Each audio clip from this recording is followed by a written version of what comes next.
Right. Thank you, Professor Michaelides. Great pleasure to be here. Thanks so much, Bhavna. Yeah, it's great when the technology works, isn't it? So it's lovely to be here. As Bhavna said, I'm going to just do a really brief update of some of the information we have on the website, on the research section, just working through gene therapy, drug therapies, or pharmacological therapies, and stem cell therapy. And so the idea, just to give plenty of time to answer questions that have already been posed, and any additional questions that start coming through. Should we run over the hour, it's going to be fine. We can extend for a certain period of time. And then if there still are additional questions, then Bhavna's kindly said she'll collate those and then ask me those subsequently, and we'll feed the answers back. Okay, so we'll start out with looking at gene therapy.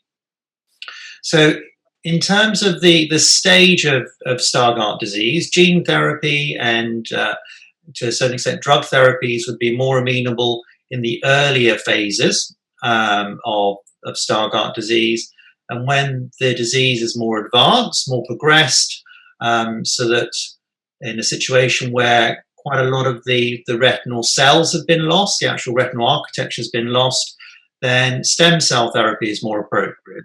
That's a stage where you're looking to try and replace those cells that have been lost, so stem cell therapy, or also referred to as cellular therapy. Whereas in the earlier phases of Stargardt disease, where a lot of those cells are still present, but potentially somewhat sick and not working fully, then gene therapy or drug therapies might be appropriate. So with gene therapy, one is looking to try and replace the defective non-functional gene, or looking to correct the spelling mistakes, the genetic faults in the gene. A bit of feedback there. Oh, it's got great. So the most advanced type of genetic therapy is actually replacing a gene when it's faulty in conditions that are recessively inherited, and that's the situation in Stargardt disease. But and it's the same as the therapy you may have heard of for RPE65. So that's a very early onset childhood form of retinal dystrophy, for which there is an approved gene therapy. But the significant difference between those two conditions is that RPE65 is quite a small gene and can be packaged into what is currently felt to be the best delivery mechanism, the best viral vectors, and those are called adeno-associated viruses. Whereas ABCA4, which is the gene that causes Stargardt disease, is an enormous gene and can't fit in its entirety into a single viral vector. It can't fit into a single adeno-associated virus, an AAV virus. And so the current gene therapy trial that is sponsored by Sanofi and is being undertaken in Paris, France, and Portland, Oregon, is using a lentivirus, which can accommodate a much larger gene. However, it's not the preferred virus to infect the retinal cells, the photoreceptors, or the retinal pigment epithelial cells that we wish to infect. It's not as effective, not as efficient. But it was the only virus that would accommodate the Stargardt gene. That trial has been being undertaken now for several years, close to 8 to 10 years. There have been lots of different modifications of the trial in terms of the patients that have been recruited, and the latest cohort of patients have been younger patients with an earlier stage of Stargardt disease. There have been relatively minimal data that have been shared. Safety has not been a concern, so there have been good safety signals. In terms of effectiveness, there have been some early mild signals of effect in some of the younger patients, which is why they've moved to younger patients with earlier stages of Stargardt disease. To the best of my knowledge, it's still ongoing, but it's been really very, very slow. Sanofi have been quite slow to push the programs forward. And so I'm in the process of trying to get another update from two of the principal investigators, and when I do, we'll put that on our website. In terms of other approaches that are being taken from a genetic therapy point of view, still sticking with trying to replace the entire gene, but using the preferred AAV, there are several different academic groups and pharmaceutical entities that are looking to try and package the ABCA4 gene, the Stargardt gene, into AAV vectors, but either by dividing it, so having two different vectors to deliver the entire gene to the retina, and that it's combined, it's joined together in the retinal cells, so-called dual vectors, so where there are clearly two vectors, or sometimes even doing it with three vectors. The issue with having more than one vector, one virus to deliver part of the gene, is that you then clearly need each cell to receive, to be infected by two different viruses. And again, the efficiency of that is not ideal at present, but there are many approaches that are being worked on to try and optimize that. And so I'm optimistic that those dual vector approaches using AAV will get into trial in the relatively near future. And there are multiple entities that are competing to get to trial first using that type of technology. The other sort of generic therapy that we mentioned on our website is being championed by a Dutch group led by Professor Frans Kramers, who's had a very long interest in Stargardt disease, and particularly in understanding the genetic basis and trying to identify the specific genetic faults in ABCA4. And I think that's led to additional work with his colleague, Dr. Collins, to develop what they refer to as band-aids, which are to correct specific faults. So specific faults that are primarily within areas of the gene that don't code. So there are coding and non-coding parts of the gene, and the non-coding, if you like, is almost like the punctuation in writing, in speech. So those are specific corrective approaches for specific genetic faults. And to put it into context, there are over 1,000 genetic faults that cause Stargardt disease. So there is some preliminary evidence in another retinal dystrophy, primarily in again, another early onset form of retinal dystrophy. The gene is called CEP290, where this type of approach targeting specific faults in the introns has been shown to be helpful. So again, there is some prior evidence that the technology can work. The challenge here will be trying to develop it for multiple genetic faults. So I'll then move to stem cell therapy, which, as I've alluded to, is for more advanced forms of Stargardt, where a lot of the retinal architecture has been lost, and you're looking to replace those retinal cells with new cells. And those new cells can be derived from two main sources. They can be human embryonic derived, so embryos that haven't been surplus to requirement for IVF, and can generate cells that can be, under the appropriate conditions, stimulated to become retinal cells, and those can form a population of cells that can be transplanted. The other main source of cells to transplant into the retina are inducible pluripotent stem cells, iPSC cells, and those are cells that actually come from individuals themselves, generally from skin cells, but they can be blood cells, they can be other types of cell, but skin cells can be harvested, and they can be, again, encouraged to differentiate, to mature into a different cell type. And in this situation, we'd want them to mature into retinal cells. And there are pros and cons of these two different approaches. And there are different groups who favor one over the other, and there are some limited groups who are actually exploring both approaches. So those are the two main sources of the cell. The cell that currently is most readily generated in the laboratory, and so lends itself to clinical trial, has been the retinal pigment epithelial cell.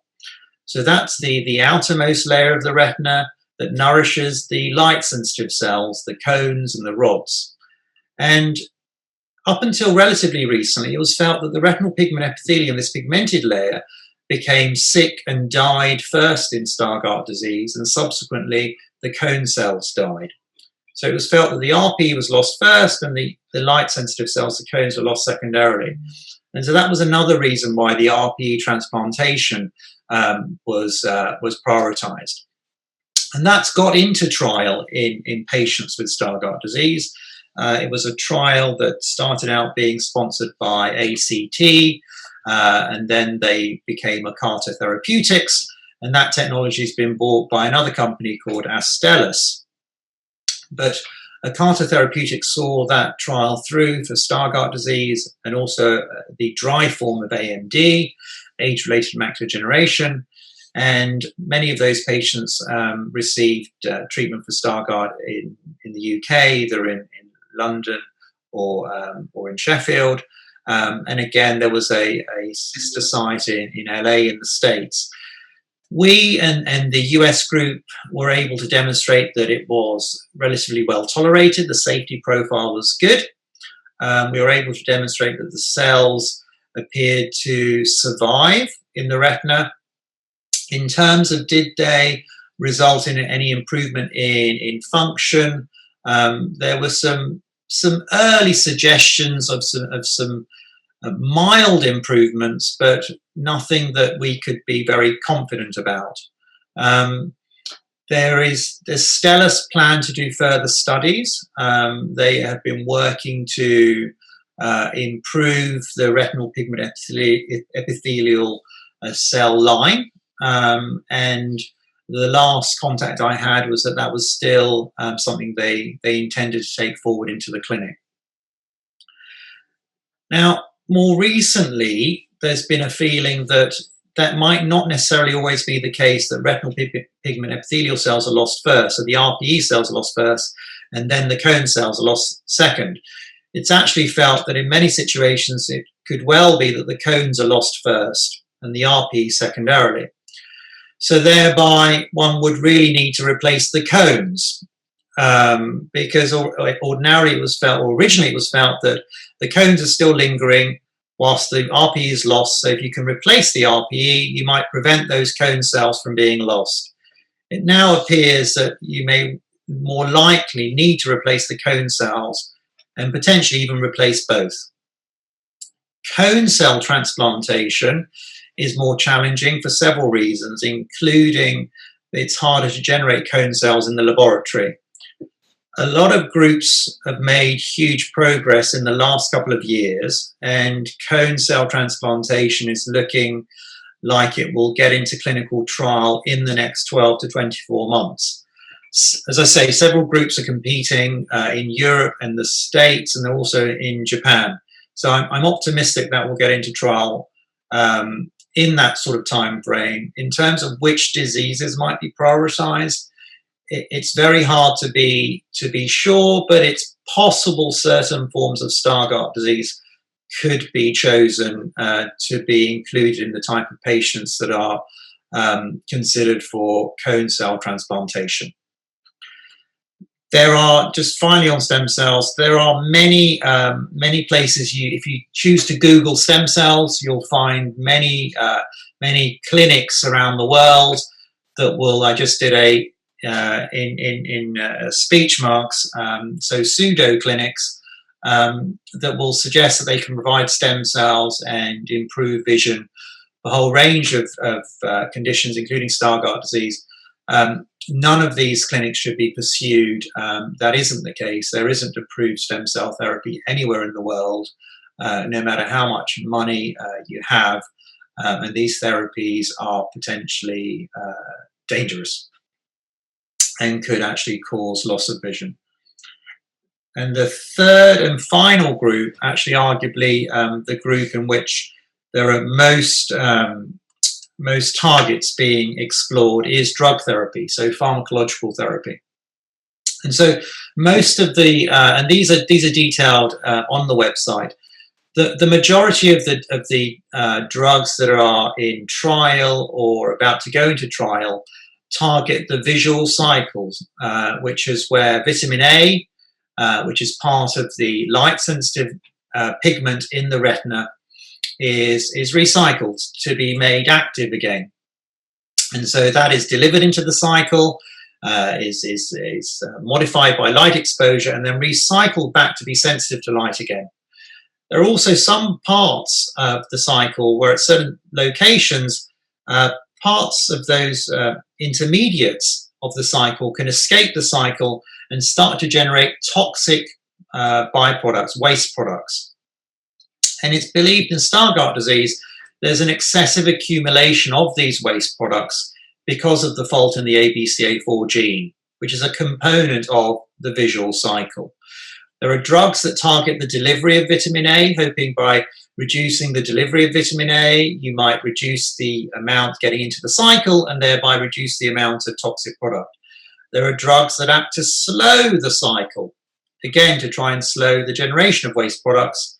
There are drugs that target the waste product, trying to get rid of that waste product and hopefully reduce its toxic effects.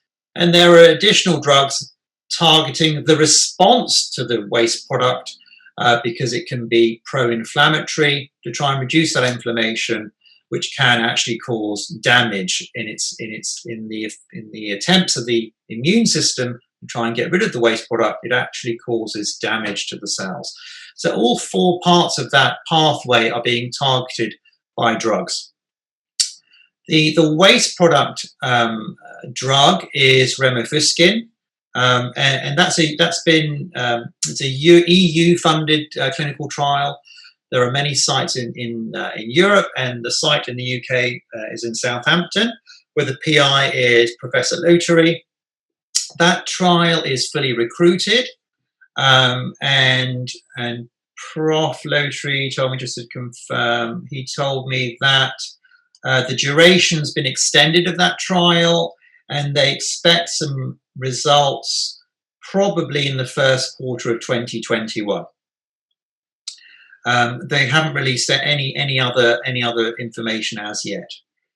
The next trial I'd mention is the Alkeus Trial. So that's where vitamin A itself has been modified, where it can take part in the visual cycle, can form active pigment to be light sensitive, but it can't get out of the vitamin A cycle is the belief. And if it can't get out of the cycle, it can't help generate toxic product.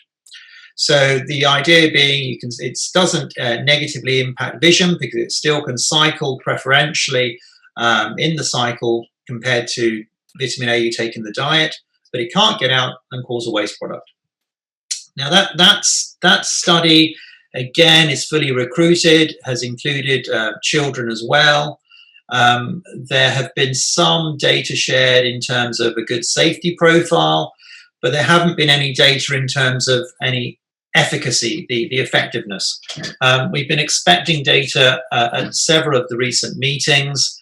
I think the lack of data isn't to be cause for concern. I think that the company has sort of expanded its portfolio and is now looking to use this drug for age-related macular degeneration, so for dry AMD. And I think that's sidetracked them to a certain extent. Again, I'm trying to reach out to one of the PIs in the US to try and get some more information, but they haven't made anything else public. But again, that is an attractive target.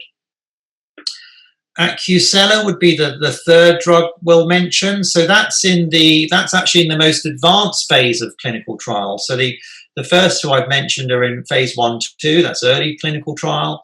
Alkeus emixistat is in phase 3. So the most advanced, the final clinical trial stage prior to applying for approval, all things being equal. Sometimes you need more than one phase 3 trial, but often if the data is compelling, it could be sufficient. That again is fully recruited. London, so Moorfields was a site, as was a site in Oxford. They have released some limited data suggesting that it's currently being well tolerated, and we anticipate some data towards the end of next year in terms of efficacy. In parallel, that was all adults in that study. They are in parallel looking to start a pediatric study, and when I know more, I'll share more about the pediatric study for Acusella. That is actually targeting the vitamin A cycle. It's an inhibitor of one of the components of the vitamin A cycle, RP65, and the ambition is that it will slow the visual cycle sufficiently to reduce the amount of toxic product, but not slow it so much that it has a negative impact on vision. And I think the final drug I'll mention, because I've realized I've been talking longer than I'd anticipated, would be the Ophtho-Tech drug, so Zimura. The first 3 drugs I've talked about have been given by mouth, they're oral. Now this drug is a drug that's delivered into the body of the eye intravitreally. That's a very common route of giving drugs to the eye. It sounds like a terrible thing to have done, but it's actually a very straightforward thing to have done, and the amount of discomfort one would sustain would be similar to having a blood test. So it's generally very well received by patients. It actually targets the immune response to waste product. So it targets the complement pathway, which is one of the immune pathways. It is fully recruited again, and when I reached out, they don't anticipate to have any results until the end of next year. So I think I'll pause there just to give sufficient time for questions. Okay, thank you, Professor Michaelides. That was really, really interesting. Thank you for the update. So in terms of questions, we've had some that have already been sort of emailed in. So I'll start with a couple of those. But what we'll do, we'll alternate. If there's anyone, so you can either sort of pose your questions on the chat, or if you've got the part where it says participants on the bottom bar, if you click onto that, there's usually a hands up bit. So you could actually put your hands up there, and then we'll know that you want to ask a question. I think that's probably the best way we can manage it, rather than everyone asking at once. If you keep yourself on mute. So I'm going to start with the first question, and that's from Nigel Hansen. I've seen Nigel Hansen, so hi there. He's written, has the intense research globally this year on viruses and genetics, generally in relation to COVID-19, delayed or contributed to progress on finding successful interventions for Stargardt sight loss? Sure. So COVID has had a very significant impact on clinical research, as it has in all other areas of our lives. So in many institutions, the trials were paused, they were halted. So unless they were interventional and that patients would come to harm by the trial being paused, they were paused. So we're pretty much back to normal at Moorfields, and that would probably be the case for lots of my colleagues around Europe and the US. One thing that several sites are doing is that they're not starting new studies, but they're just continuing with previously commenced studies. In terms of the impact on gene therapy per se, I must admit I was concerned it might have a negative impact, but it doesn't appear to have done in terms of the sort of the pharmaceutical appetite for genetic therapy seems to have continued to grow, which is fantastic for us all. So many more pharmaceutical entities have entered the genetic therapy space, including in ophthalmology. And a lot of the time that does include a significant inherited retinal disease portfolio. Yeah, I hope that answers the question. Thank you. We've got one in the chat here, and that's from Marina. She says, "Thank you very much. I'd like to know about lutein and what could be done to protect vision." Sure. So the evidence base for sort of lifestyle type considerations is relatively weak for most inherited retinal diseases. We don't have robust high level evidence. And so arguably the best evidence we have, because it's derived from patients rather than animal models of Stargardt disease or extrapolated from related diseases, would be about reducing ultraviolet exposure. So there's been a study in patients with Stargardt disease, relatively small number, but not insignificant, where patients wore an occlusive contact lens, so a contact lens that blacked out one of their eyes by day, and the other eye did not, and that over a year there was a detectable difference in the rate of change on some of the imaging, some of the picture tests we take to evaluate the impact of Stargardt on the retina. So there was a slowing in the eye that had an occlusive contact lens. So of course the advice is not to wear an occlusive contact lens, but the advice is to reduce exposure to bright sunlight where possible, and primarily that would involve wearing good quality ultraviolet blocking sunglasses and a hat. In terms of other evidence, it's primarily, as I say, from animal models, and that would revolve around vitamin A. So that's why we advise patients with Stargardt disease not to take vitamin A, because vitamin A, again, as we said, would feed into the visual cycle, and the idea being the more vitamin A that you're forcing into the cycle, the more waste products being generated by cycling faster, if you like. And that has been shown in animal models of Stargardt. If they are given a very vitamin A-rich diet, their rate of Stargardt progresses far more rapidly. Now, of course, it's very difficult to extrapolate from animals, because animals they really don't recapitulate human disease for a myriad reasons, including the fact that they're highly inbred. The opposite of human beings, of course, and also their retinas are very unlike human retinas. They often don't even have a macula, and that's the part of the retina that is primarily affected with Stargardt disease. That being said, it makes biological sense. So we recommend patients not to take vitamin A tablets. Don't take supplements that include vitamin A.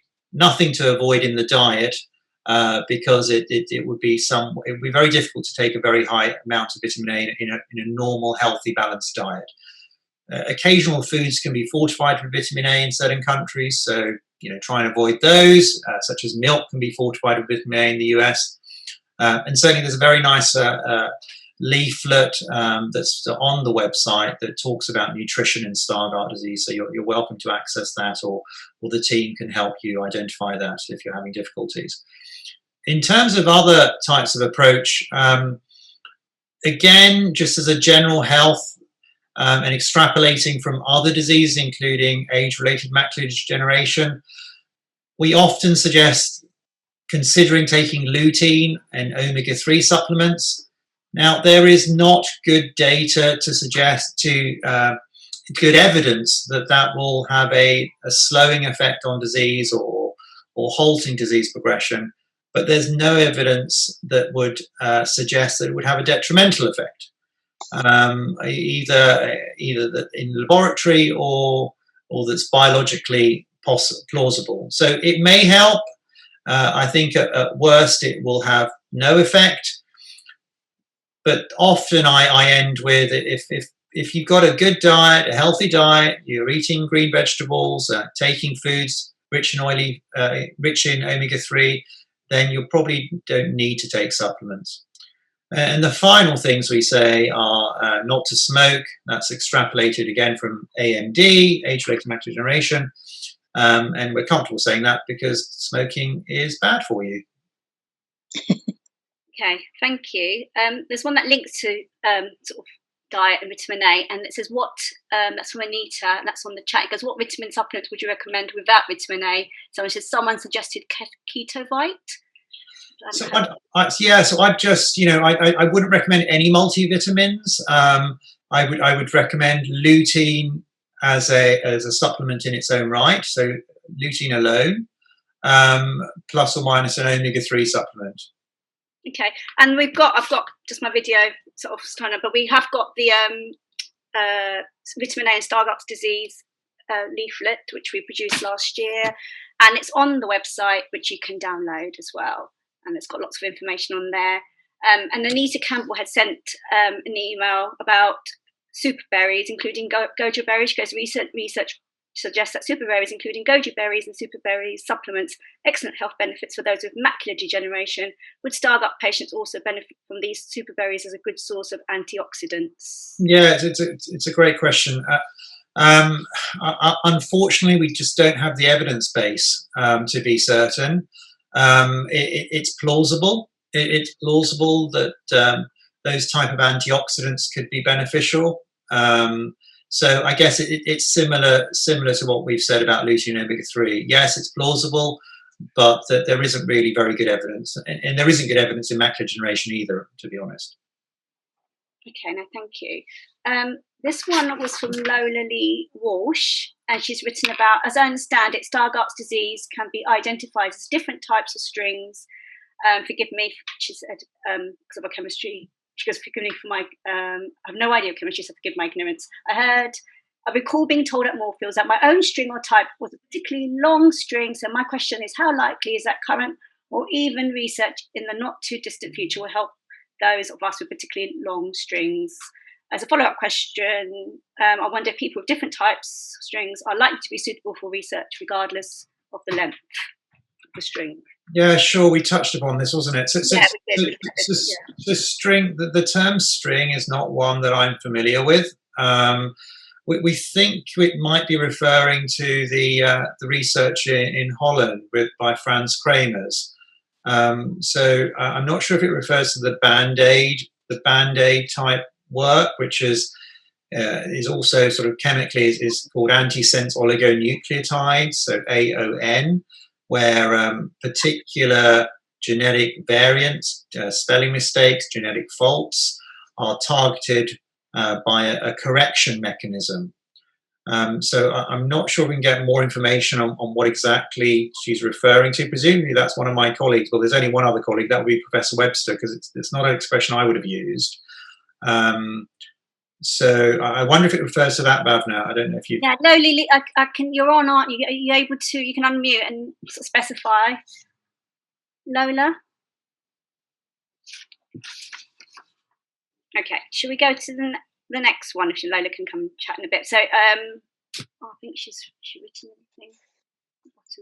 Okay. So this is from Catherine. Because I'm also particularly interested in the view of RNA patch from ProQR. I realise the RNA approach is mutation specific. Are there any recent learnings from the huge increase in genetic testing? Yeah, so that's absolutely what we're talking about. So that's right. So the ProQR is the Dutch company that has been sort of leading the way for this type of technology. These band-aids, these genetic patches, AON, antisense oligonucleotide, they all mean the same. They're synonymous. So that technology was, and that's the company that Frans Kramers, the research group we mentioned, are working with, ProQR. They took this technology to the clinic first for cystic fibrosis. And so taking that medication inhaled, so breathed in. But they've also taken it to the clinic by it being injected into the jelly of the eye, into the vitreous, so intravitreal, as we mentioned earlier, for ophtho tech, for Zimura.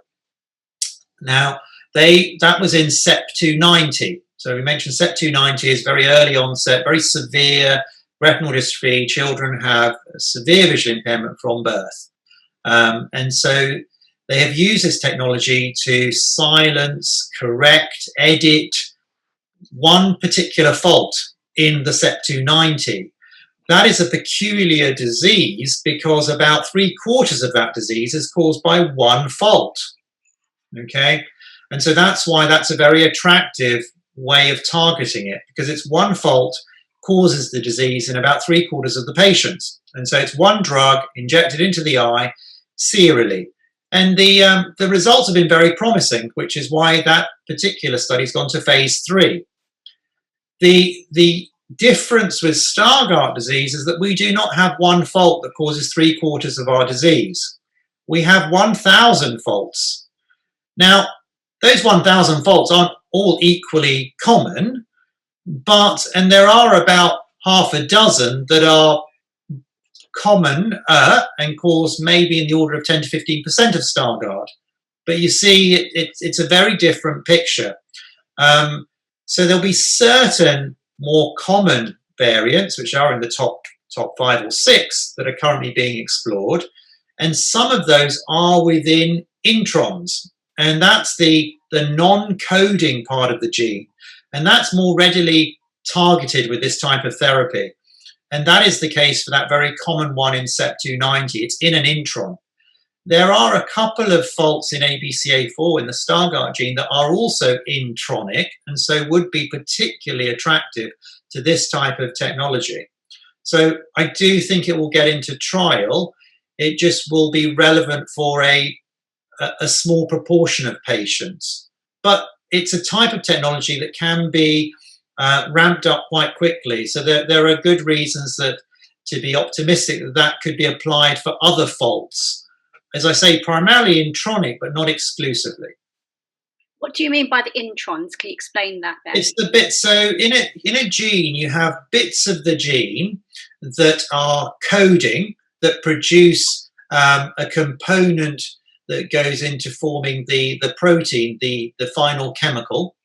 And there are bits in between that space those reading parts. So if you like, they're the gaps in between, they're the punctuation in speech, if you like. And they're the bits that are actually removed as part of the process. What actually happens is all those bits that code protein are stuck together in the gene, and that's messenger RNA, and then that becomes protein. I mean, I can generate some figures on the website. It's not a straightforward concept, but in essence, it's the part of the gene that isn't read and doesn't produce a protein, but spaces the bits that do produce different parts of the protein. Okay, thank you. And if those go awry, it can interrupt the flow. This is Badna. Yes, sorry. It's Lola here. Sorry, I've finally found how to unmute myself. Oh, bless you. Hi, Lola. You're right. Yes, I'm fine. Just going back to my question, the one prior to the one you just answered. When you said the string, I mean, forgive me, this was a conversation.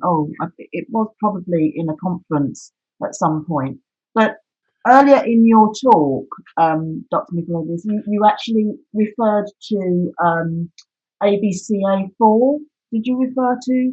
That's right. That's the name of the gene that causes Stargardt disease. Okay, so that's the name of the gene. Well, when I was at this particular conference, what they were talking about was that someone sort of said that was probably the most common term or whatever, but then indicated that there are other types of Stargardt that had a longer description.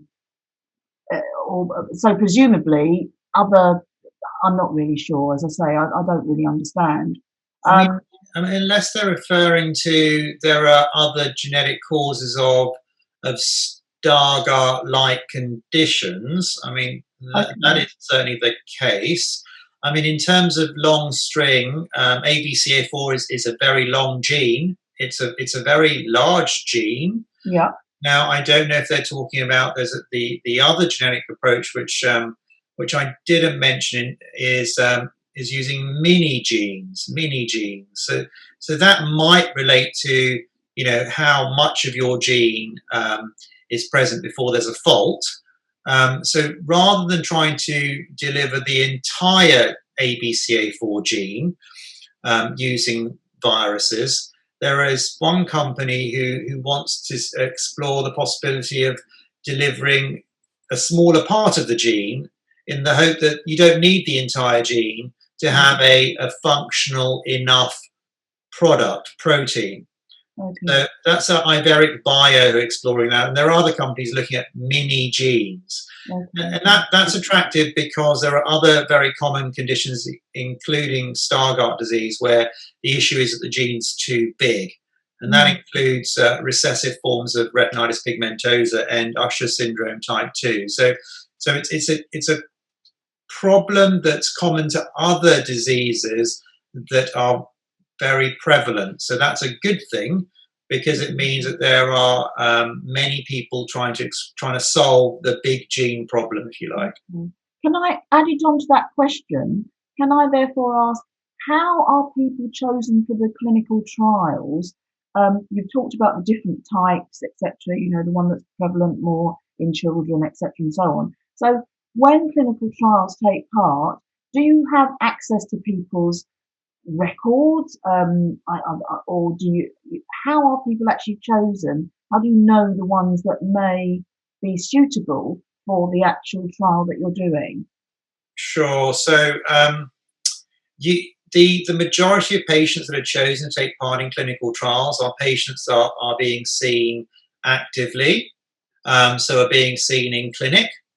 And so they're offered those opportunities as they're being seen as part of their standard of care visits to the hospital, and or they are on databases that different hospitals curate, so genetic databases with your details, including the specific details of the genetic variants that have been found in the gene. And so that's another way that we identify patients. And often what we try and do, if we're doing it through a database, there will be certain eligibility criteria for each trial. So all trials will have slightly different criteria that need to be met to be eligible. And many of those we can judge based upon the sort of information we acquire when you come for your routine hospital appointments. Mm-hmm. Okay. The other thing about the string thing that someone's asked here is about, could strings be strains? So yes, so certain people may have referred to different strains of Stargardt, and what they might mean is different types or forms of Stargardt disease. And I'll just really briefly touch upon that. Three main types in terms of when Stargardt presents. So at what age you're affected. So there's childhood onset, which would be the commonest. There's then adulthood onset, which is the next commonest. And there's late onset or foveal sparing, which is the least common. So those are three strains, three types of Stargardt. Within those three types, there are three more types. So they're sort of that you can break those three into three more, okay? And each of those three can be divided into whether the problem is isolated to the central retina. So is it macular alone? Type 1. And the other two types is it's not only the macula, it's the macula plus the cones, or the third one is the macula plus cones plus rods. You got macula alone, you got macula plus cones, you got macula plus cones plus rods. And all three of those types can be divided into those three groups. And those three final groups can give us some indication of how patients might do over time. It can be helpful in terms of trying to predict prognosis. It's not 100%, but it's reasonably accurate. Very much. Emma, you've had your hand up for a while, and you typed your, is that the question that you typed in? Is that, you can, the one that you, I'm just trying to find it. Yes, I can talk if that's easier. Yeah, that's fine. Yeah, go ahead. Yeah, I actually put my hand up to ask a question about nutrition, which was answered. So just I'm on the Southampton trial, and just to answer Lola's previous question, I live in Scotland. I'm not in their group, so there are people that buck the trend, and I did it just by contacting Professor Lotary because I wanted to do something. And anyway, I just wondered, how long is it likely to be before it or any of the other drug therapies that you've outlined are likely to get to a stage of being licensed? Yeah, go back to string. Yeah, I don't want to go back to strings. How long is a string? But yeah, no, sorry, that was not funny. But anyway, so Sirazepam or Seraprazan, I always find it hard to remember. Seraprazan. So the Southampton trial, the one you're on, the EU trial. So if it's the case that they expect results the first quarter of 2021, so that would be results for their phase 1/2 trial. So if they were promising, they would need to then get funding for a phase 3 trial, which would be a much larger trial with a randomized control element. So there'd have to be patients who would be receiving placebo, others receiving active drug, and they would be randomized and people would be masked. So that process, let's put it in a bit right from the beginning. If I start from the beginning, if you look at how long it takes from a drug being developed in the laboratory to being available on the shelf to be prescribed, that journey is usually 8 to 10 years. So RP65, the gene therapy, that journey, yeah, it's about 8 to 10 years from the first clinical trial to it being FDA approved and now EMA approved. So that's for the journey for most new therapies. The drug that's most near to be approved would be Amixistat, because that is in phase 3. And phase 3 is the study in which you're looking to get the highest level of evidence in terms of your effectiveness and safety. And most regulators will want at least a year of data to demonstrate an effectiveness and a durability of the effectiveness. So Amixistat is nearest because it's in phase 3. How long could it be for Amixistat to get approved? That could happen within 2 to 3 years, depending on how compelling that data is. If it's very compelling, they won't need to do another trial. If it's moderately compelling and they're asked to do another trial, then of course that will take longer. Would it be available to children? It will depend on different jurisdictions, because the phase 3 trial currently hasn't been done in children. So they're looking to do a pediatric study. Might it be made available to children in parallel? It depends on the findings of the study and what other kind of data is out there regarding safety. And different regulators have different approaches to this. So that would be unpredictable. You're on mute, Bhavna. Hello, can you hear me? Yeah, so this relates to the sort of pediatric sort of trials. So this is from Claire Glover, and she's written, and some of it you might have answered already, but I understand that children under 18 years old are not allowed to take part in clinical trials, as in when a trial is successful, whether it be a drug, stem cell or gene therapy treatment. What is the procedure and likely timescale for then allowing children to benefit, given that this is a condition that normally presents in teenage years? Sure. So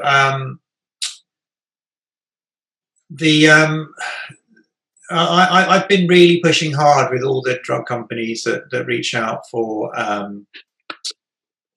opinion to try and get them to set up pediatric studies sooner than later, and trying to argue that actually you can make a very plausible argument they should actually start in children, and it's in their benefit as well to start in children. The reason that does not happen is regulation.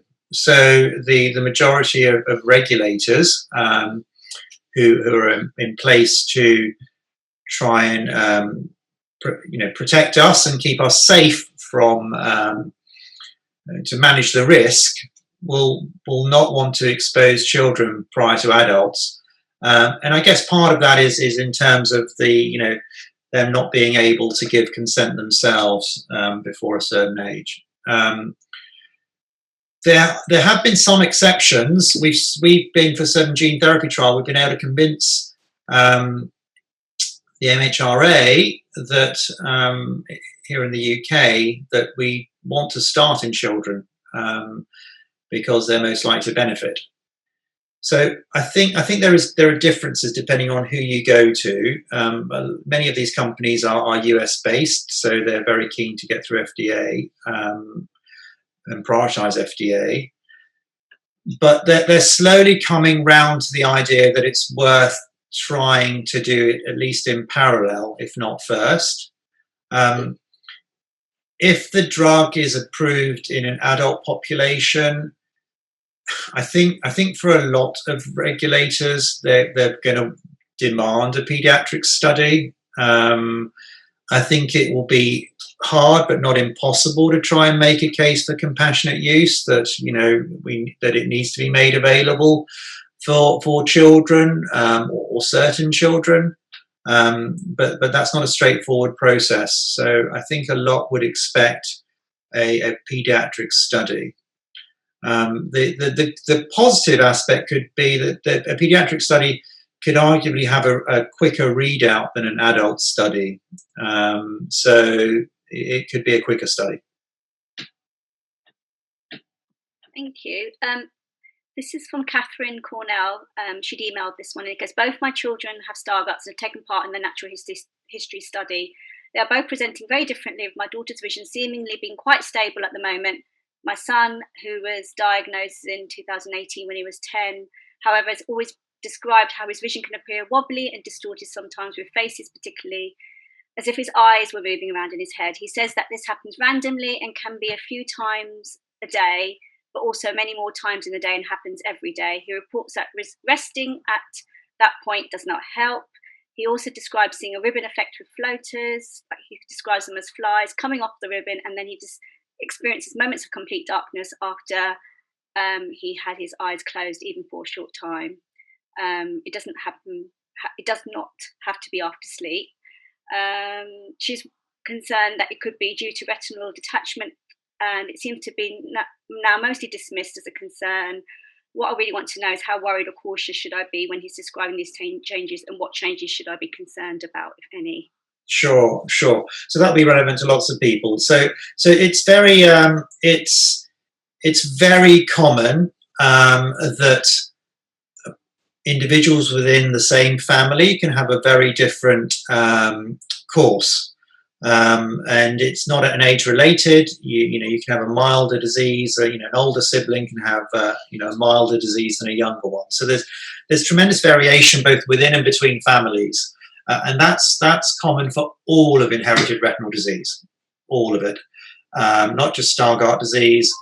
And it's thought to be that there are other genetic factors that come into play and modify the effect of the fault that's causing the disease. And that's plausible given the fact that we're all unique, actually. You might have thought that with 7 billion people, that lots of us would be similar, but we're all genetically unique. So that's why there is this relatively unique pathway. In terms of the symptoms that he's describing, if they're intermittent, most intermittent symptoms of that nature are not worrying. If it's the ones that are constant or getting worse are the type of symptoms that are worrying. And those are the sorts of symptoms where you should reach out and you should be seen to exclude any new pathologies. In terms of retinal detachment per se, that's not something that commonly complicates Stargardt disease, but anyone can develop a retinal detachment, but by far it's patients who are very short-sighted who develop retinal detachments. The symptoms to look out for retinal detachment particularly are having a sudden increase in your floaters. So most short-sighted people will have some floaters. it's a case of having a sudden increase in those. So you have a shower of new floaters. And/or you develop flashing lights that are persistent. So you've got a light going on and off in your eye that's persistent. Or you're aware that you have a new area of a new blind spot that is sort of either coming up from below or hanging down from above. So if you have a sudden increase in floaters, new onset flashing that's persistent, or a shadow in the peripheral vision, then you should be seen. It might be indicative of retinal detachment. In terms of the sort of distortion and disturbed vision that he has intermittently, there are patients who describe that vision can fluctuate, and it can partly be determined by how they're feeling physically, emotionally, psychologically, what they're doing, what sort of lighting is available to them. Occasionally, these types of experiences can be visual hallucinations. They can be, especially in people who've got very poor vision, including children, and it's probably under-recognized in children, partly because it's not sufficiently asked directly. And that children generally don't volunteer it. So certainly it's something that can affect all people who have reduced vision from any cause. And it's felt to be the visual part of the brain filling in with memory, for example, a very simple way of trying to explain why people get these types of symptoms.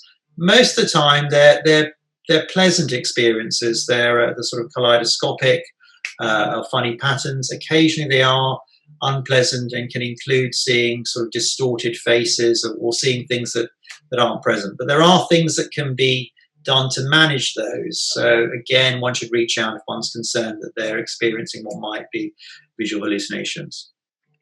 So does that sort of link to Charles Bonnet then? Is that what you're trying to say? Correct. It's the same thing. Charles Bonnet syndrome is visual hallucinations. Yeah, so that's her question. She talks about Charles Bonnet. She goes, both my children have previously described seeing the shapes, which I assumed might be a sign of Charles Bonnet syndrome. They don't describe this to me anymore, but what should we be aware when we're considering? And I suppose that's what you... Exactly. And, if it's so often it can be not troublesome, so to speak. If it's troublesome or concerning or upsetting, then there are things that can be explored. So yeah, you should reach out to your clinician, and they can either advise or pass you on to individuals who specialise in this area. Yeah, and there's an organisation called Esme's Umbrella, and I think recently they did a podcast. Correct. And they're doing some research on children and Charles Bonnet, and I think I've got the link, so I'll share that in the next newsletter as well. So good idea. Yeah, we might have shared it on our social media, probably in our Twitter as well. Okay, so this is from. I'm just looking at the time. It's 1:05. Should we do about another 5-10 minutes? Is that okay? How long? Yeah, no, it's fine by me. Yeah, and what we're going to do is we're going to, Professor Michaelides very kindly said that anything that doesn't get answered, what we can do is maybe group some of these questions together, and then we can put them definitely on the website, or we can sort of share them out. Is that okay? So this one's from Rupert Marks. On the basis there are 3 types of Stargardts. Make that go away. It's gone away. Okay. It's macular cones, and rods. Do the different scientific approaches, which is gene therapy, stem cell, and drugs, focus on a specific type of a disease, or is it general one-size-all approach? Yeah, so all the therapies are relevant to all the types. It's just a question of staging. It's at what stage in the disease process are any of these different types. So it's all drug therapy, gene therapy, stem therapy is relevant for childhood, adulthood, late onset, isolated macula plus cone, or macula plus cone plus rod. Okay, thank you. This is from Susan Murray. She says she wants to ask about North Carolina macular dystrophy, macular coloboma. While this is not Stargardt, can you provide a very brief explanation, if possible? Yeah, so that is a developmental condition. So it's a condition where where you're born with a macular disturbance, and it can range from it being what used to be referred to coloboma, so quite a profound abnormality in the retinal architecture, to milder changes in the retinal architecture.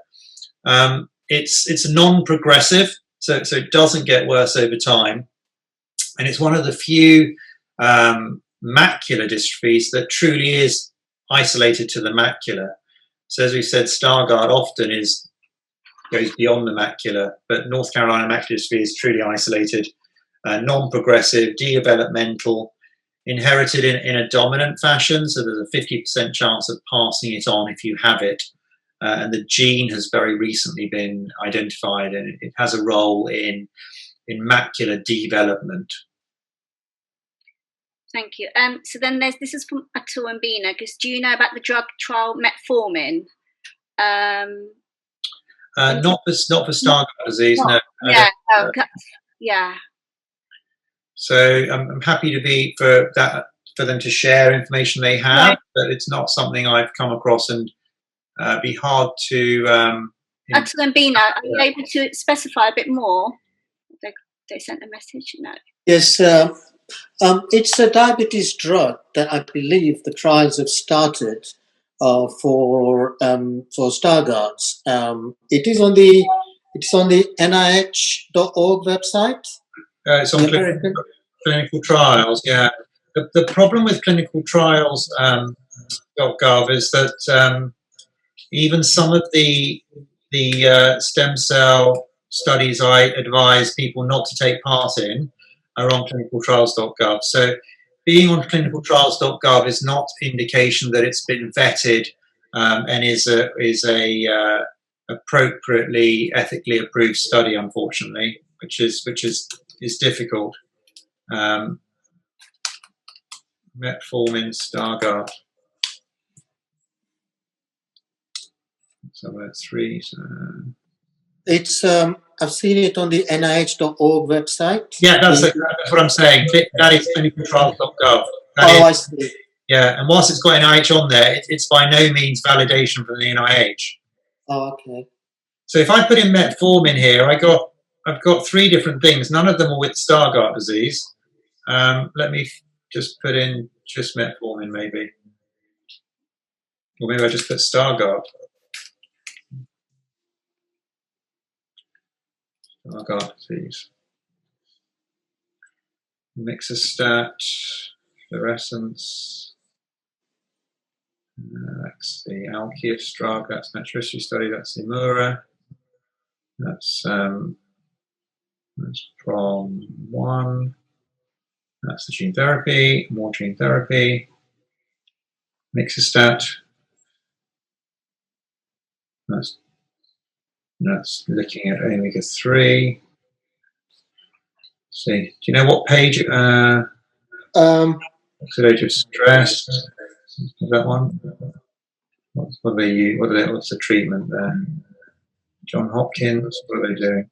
That's observational. International. Alkeus. Stem cell. DHA. Nope. Last page. DHA. Nope. Saffron. Found saffron. Maybe I can send the link to Bhavna and we can take it from there. Yeah.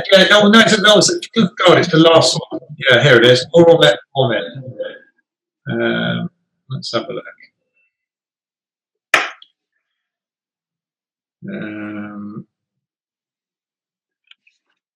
Metformin. 44 participants. It's a very cheap drug, which is attractive. There's movement to sort of repurpose drugs, try and find other use of drugs. So that's the same thing as the Southampton drug.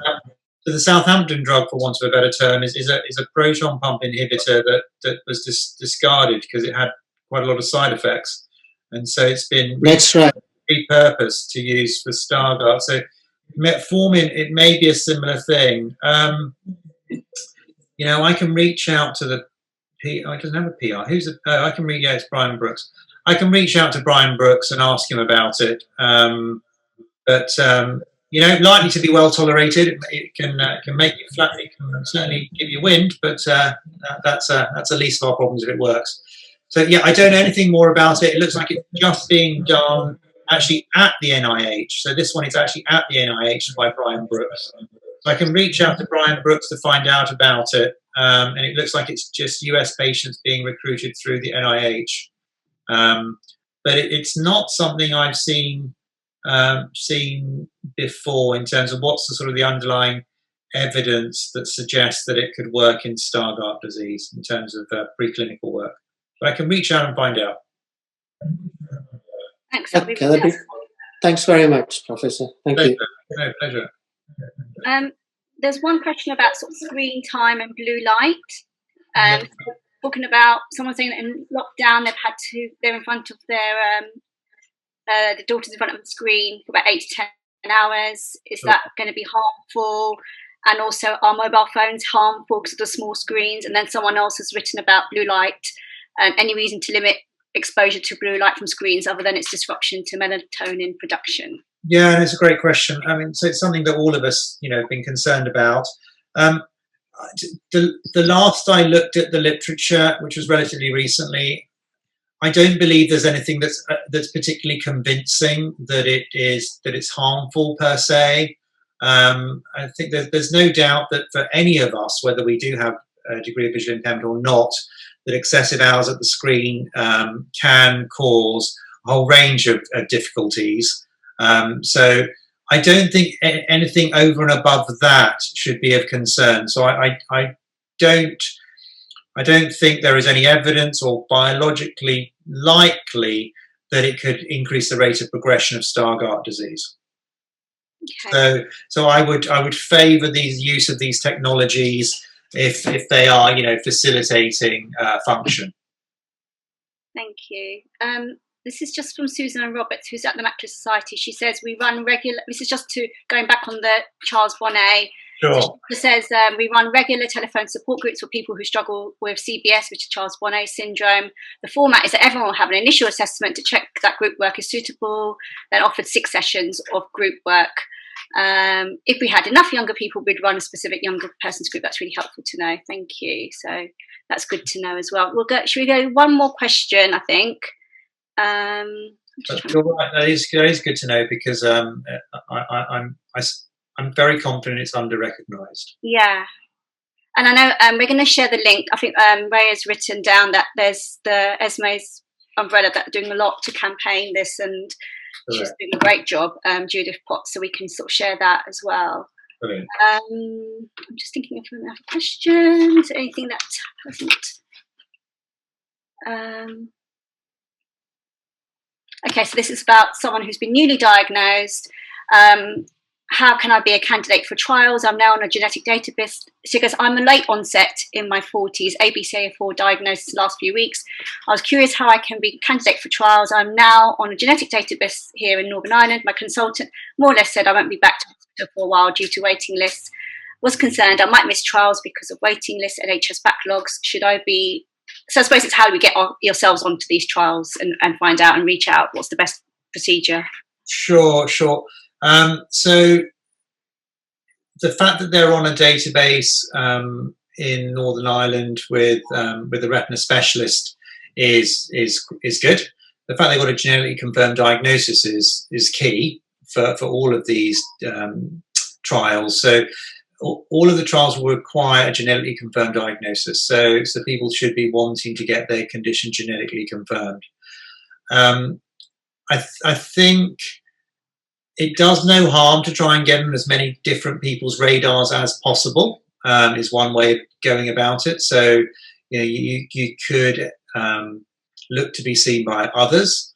Certainly, as someone mentioned before, and I've encouraged patients to do that as well, there is no reason why you cannot reach out to various entities as well, to find out about their trials and see whether you might be suitable. But I would stress it's important to you include your specialist in that conversation, you know, when you get more information, just to get their opinion as well, to be sure that they're also comfortable that it's reputable, that it's appropriately regulated, and that they don't have any other concerns that you haven't been able to establish by reaching out directly to the clinical trial. And how would they know it is reputable? Was that something that would go back to their consultant then? Yeah, exactly, because there isn't a repository that a central repository that you can be confident about, because clinicaltrials.gov, the one we just talked about, which has the NIH emblem on, it is by no means vetted by the NIH and approved. So being on clinicaltrials.gov does not mean you're running a trial that has been through all the appropriate regulatory processes. So that's why I think it's important to include your specialist. So, you know, our website, you know, it's gone through such a filtering. So whatever's on the website is being run by individuals appropriately and are appropriately approved clinical trials. So, you know, our website is one filter, but if it's not on our website and you want to find out about it, you know, by all means, you can reach out and find out more, but I would then include your specialist in that discussion before you head off to wherever it is to take part. And I guess the other sort of important sort of no-no, as it were, red flag, if you're ever asked to pay to be part of any trial or study, then that should be a trial or study you do not want to participate.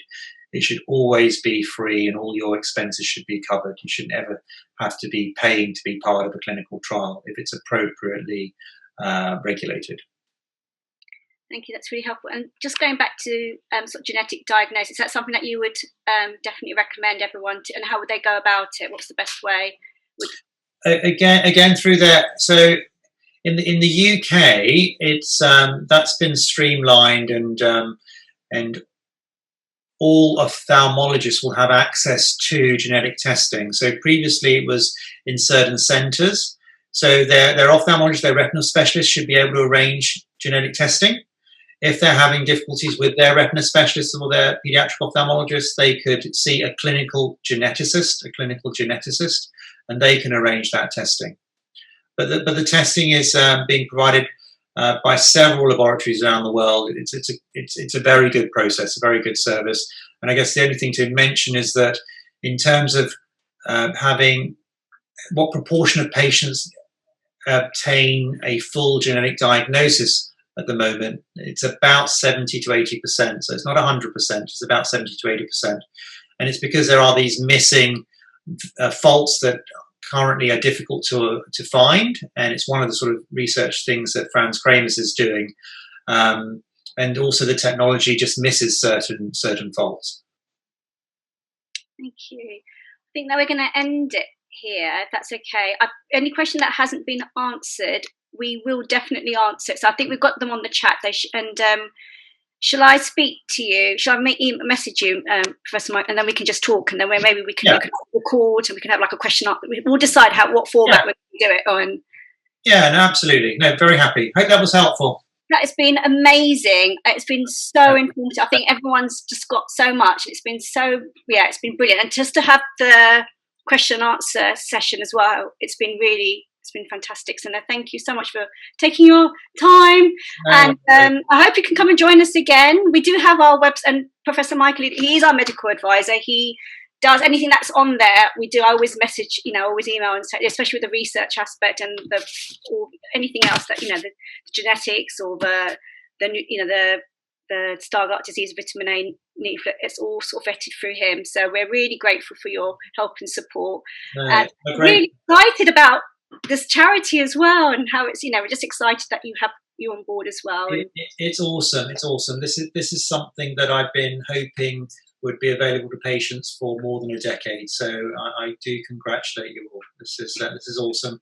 I'm glad to be part of it. I'll go and let you continue. Yeah, thank you so much, and hope you can join us again. And thanks very much for your questions, everybody, as well.